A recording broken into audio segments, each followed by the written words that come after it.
Kenapa si Gembul nggak bahas ketika anak keluar dari penjara Gunung Sindur, terus anak ceramah masalah corona yang anak membela rakyat itu sampai dibawa ke Nusa Kambangan? Kenapa dia nggak bahas itu? Assalamualaikum warahmatullahi wabarakatuh. Allahumma sholli ala sayyidina Muhammad wa ala ali sayyidina Muhammad. Sahabat GSPD Channel, seperti kita ketahui saat ini sedang terjadi polemik masalah nasab Alawi, dan kemarin telah diadakan diskusi ilmiah di Robitoh Alawiyah yang dihadiri oleh para habib perwakilan dan juga dari kubu Kiai Imad, yaitu Guru Gembul. Dan ini ada tanggapan dari Habib Bahar bin Smith ya. Beliau buka suara terkait masalah diskusi ilmiah kemarin dan mengkritisi atau menanggapi pernyataan dari Guru Gembul. Bagaimana videonya? Saksikan terus, jangan lupa untuk like, komen, dan subscribe. Orang yang berakal ketika ada buah satu keranjang, banyak buah, ada satu buah yang dianggap busuk, maka orang berakal dia hanya akan buang satu buah yang busuk itu, yang dianggap busuk oleh dia nggak akan buang semua dalam keranjang itu. Jadi kalau memang si Gembul menganggap ana dengan cara dakwah, cara ceramah itu yang menjadikan orang-orang meragukan keturunan Nabi Muhammad SAW, maka seharusnya ana aja. Jadi jangan semua habaib itu dikatakan seperti itu. Kalau memang ana, urusan sama ana yang dianggap kontroversial, ya ana aja. Dan perlu ana jelaskan buat si Gembul bahwasanya kasus ana itu, ya, kasus ana itu ana menganiaya habib palsu. Itu yang harus Gembul tahu. Habib palsu yang apa? Yang mereka nipu di Bali ratusan juta, nipu di mana-mana. Karena ketahuannya di Bali, nah saat itu juga. Jadi si Gembul ini nggak tahu kalau ana ini yang suka ngehajar habib-habib yang nggak bener, habib-habib yang dawir, itu ana tukang hajar, tukang hajarnya ana. Si Gembul harus tahu ini, ana tukang hajar habib-habib yang suka dawir, habib-habib suka nipu. Dan ana dulu bagian tukang ngehajar habib-habib palsu. Anak tukang hajar habib palsu. Nah, makanya ketika anak hajar itu orang yang ngaku habib, dua orang itu, terus dibilang satu itu adalah anak dan santri, itu fitnah, nggak ada, itu bukan santri. Terus satu katanya ada orang yang di bawah umur. Masa orang di bawah umur udah punya anak? Dia udah punya anak. Masa ayah dari seorang anak? Apa sayang? Oh iya nak, iya sayang. Maca. Masa seseorang yang udah punya anak terus bisa dibilang anak? Kalau anak dari ayahnya iya, tapi orang yang udah punya anak, dia udah nikah kok, jadi mau dibilang di bawah umur bagaimana? Jadi itu kasus anak. Terus ketika dia mengatakan, ana bilang bahwasanya saya cucu Nabi Muhammad SAW, terus kenapa kamu kok yang mengaku sebagai umat Nabi, kamu bisa berani menjadi saksi untuk memberatkan saya? Sekarang begini,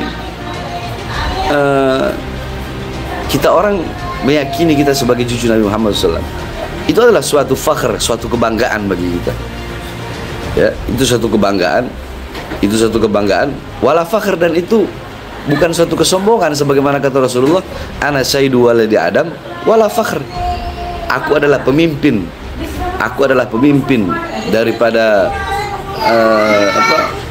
daripada seluruh manusia, wala fakhr, dan aku tidak dan ini bukan merupakan suatu kesombongan, karena suatu kebenaran. Itu yang kedua. Bagaimana Imam Ali Zainal Abidin ketika di hadapan Yazid, beliau membawa nama-nama kakeknya. ana hafidu asadul badri wal hunain, ana hafidu asadu man lam yakfir walau tarfat ain. Imam Ali Zainal Abidin membanggakan kakek-kakeknya. Imam Ali Zainal Abidin membanggakan ayahnya. Kakekku adalah seorang singa perang Badar, singa perang Hunain. Kakekku adalah seorang sahabat yang tidak pernah kafir lalu segedip mata. Itu pernah dilakukan oleh Imam Ali Zainal Abidin. Beliau membawa nama bapaknya, nama kakeknya dengan bangga. Itu begitu. Sama seperti ustadz atau kiai atau gus, mereka berbangga diri dengan abahnya yang kiai, kakeknya yang kiai. Itu nggak ada masalah, nggak ada masalah. Masalahnya di mana? Sama seperti si guru gembul, apa namanya? Dia ya kalau pendapat dia seperti itu, anak nggak ada masalah, anak nggak ada masalah. Dan ketika Robito Alawiyah, Robito Alawiyah negorana kok, bukan enggak. Dulu waktu Habib Zain bin Smith jadi ketua Robito, itu beliau datang ke lapas. Habib Zain bin Smith ketua Robito, terus Habib Muksin OT, sama Habib Abdurrahman Basuro. Tiga ini sesepuh habaib datang ke lapas. Mereka nasihatin anak, Beb, kalau ceramah jangan keras-keras. Ini torigoh kita, torigoh Ba'alawi. Dan anak terima itu. Tapi anak dengan jalannya anak sendiri, anak jadi diri anak sendiri. Anak nggak bisa dibikin-bikin. Ceramah anak keras ya keras. Anak nggak bisa dibikin. Inilah diri anak. Anak nggak mau jadi orang munafik. Karena semua orang punya dakwah itu dengan cara masing-masing. Bagaimana? Guru gembul emang si gembul nggak tahu Rasulullah SAW. Karena Rasulullah idza khataba ihmarat ainahu wa ala sawtu wa isyadda ghadabuhu hatta kanahu kamundiri jaisin sabbahakum masahakum. Emang dia nggak tahu itu? Emang dia nggak tahu bagaimana sejarah para sahabat-sahabat Nabi Muhammad SAW ketika mereka melawan kezaliman? Bagaimana Sayyidina Umar bin Khattab, bagaimana Sayyidina Abu Bakar yang lembut banget, yang terkenal lembut, tetapi kalau udah masalah agama, masalah kezaliman, beliau keluar ketegasannya beliau. Sayyidina Utsman bin Affan, para sahabat dan para pendahulu-pendahulu. Jadi Robito bukan nggak ada gorana, Robito ada gorana. Datang ke lapas waktu itu. Dan anak terima itu. Anak terima teguran dari Robito, karena Robito itu kita anggap induknya kita, orang tuanya kita. Tapi adapun jikalau Robito mengatakan apa yang Robito bilang ya, si Habib Fikri Syahab bilang, apa itu anak nggak tahu. Dia bilang apa? Said Bahar itu tidak kita berikan apa, tidak kita tidak membelanya. Anak nggak butuh pembelaan. Kita tidak membelanya, kita tidak membenarkannya. Anak nggak butuh itu juga. Anak nggak butuh itu. Karena anak jadi diri anak sendiri. Dan Robito Alawiyah tetap anak anggap sebagai orang tua anak. Jadi Robito mau negor, mau ini, itu haknya Robito. Dan kalau untuk teguran bukan hanya dari Robito aja, dari guru-guru anak banyak. Tapi tetap anak jadi diri anak sendiri. Dan kalau mau bilang anak atau Habib Rizik gara-gara dua ini terus timbul lah ini, nggak ada. Dari dulu udah ada masalah nasab ini, beberapa orang yang mempermasalahkan. Bukan hanya Imat ini, bukan baru Imat, bukan. Dan mungkin karena Ana sama Habib Rizik yang menonjol, jadi si Gembul hanya sebut dua itu. Sekarang kalau kita mau bicara habaib, berapa banyak habaib-habaib yang mabuk? Berapa banyak habaib-habaib yang narkoba? Berapa banyak habaib-habaib yang masuk penjara? Robito nggak membenarkan perbuatan salah yang mereka lakukan, enggak. Mungkin karena Ana seorang public figure. Jadi harusnya dua-duanya itu harus tawasud, harus tawazun, harus ada di tengah. Dan Ana gak ada urusan. Ana juga baru lihat si Gembul, Ana gak kenal dia, gak tahu siapa. Ana gak ada urusan orang mau bilang apa, gak ada urusan. Bahar bin Smith tetap Bahar bin Smith. Kenapa si Gembul nggak bahas ketika anak keluar dari penjara Gunung Sindur, terus anak ceramah masalah corona yang anak membela rakyat itu sampai dibawa ke Nusa Kambangan, kenapa dia nggak bahas itu? Kenapa dia nggak bahas ketika anak masuk penjara lagi gara-gara ceramah anak yang membahas KM50, membela 6 pemuda Indonesia, membela 6 bangsa, 6 rakyat yang dibantai. Kenapa dia nggak bahas itu?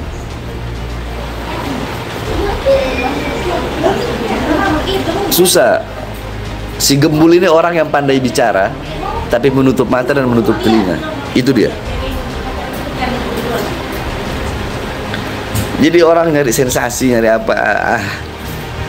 Bukan anak nggak harus meladeni seperti itu. Anak nggak harus meladeni. Ya seperti dalam kaidah, kalau ente pengen terkenal gampang. Ente pengen terkenal, ente kencingin air zam-zam, pasti ente bakal dikenal sama semua orang. Intinya begitu aja. Jadi bikin hal-hal yang ulama-ulama tidak ada yang membatalkan nasab Alawi. Nah, bikin hal yang baru. Bikin hal yang baru. Apa itu? Si Imad membatalkan nasab Alawi sehingga suhrah, sehingga dia dikenal, pengikut-pengikutnya dikenal, pendukungnya dikenal, teman-temannya dikenal. Karena tidak ada ulama Ahlus Sunnah wal Jamaah dari zaman yang membatalkan nasab Alawi kecuali Imad. Jadi dengan itu makanya dia suhro, dikenal. Si Gembul pun atau siapa lainnya, yang lain-lain itu. Ya sama seperti kaidah itu, kalau pengen terkenal kencingin aja air zam-zam. Jadi bikin hal yang aneh gitu, hal yang nggak pernah dilakuin oleh orang-orang. Seperti itu aja, gampang. Harusnya sebelum Gembul ngomong begitu, tabayun dulu, datang nanya gimana Beb, perkara Habib ini gimana, apakah benar begini, ngobrol, ketemu, baru dia tahu siapa Bahar bin Smith. Tapi nggak ada masalah, nggak ada urusan.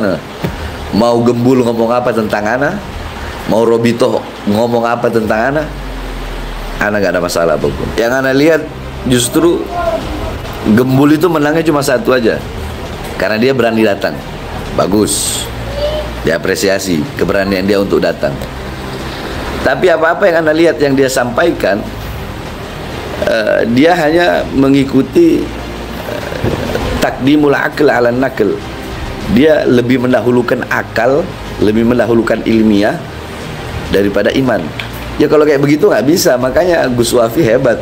Ketika Gus Wafi bertanya, terus bagaimana cara Anda bisa mengetahui sholat Anda itu seperti sholatnya Nabi Muhammad SAW? Jadi nggak bisa, karena ilmu nasab itu kalau mau pakai seperti itu, maka runtuh semua hadis-hadis itu, perawi-perawi yang sikoh-sikoh yang terpercaya, itu semuanya runtuh. Kalau mau pakai argumennya si Gembul, nggak bisa begitu. Itu liberal, itu jelas kelihatan indikasi-indikasi liberal, orang liberal seperti itu.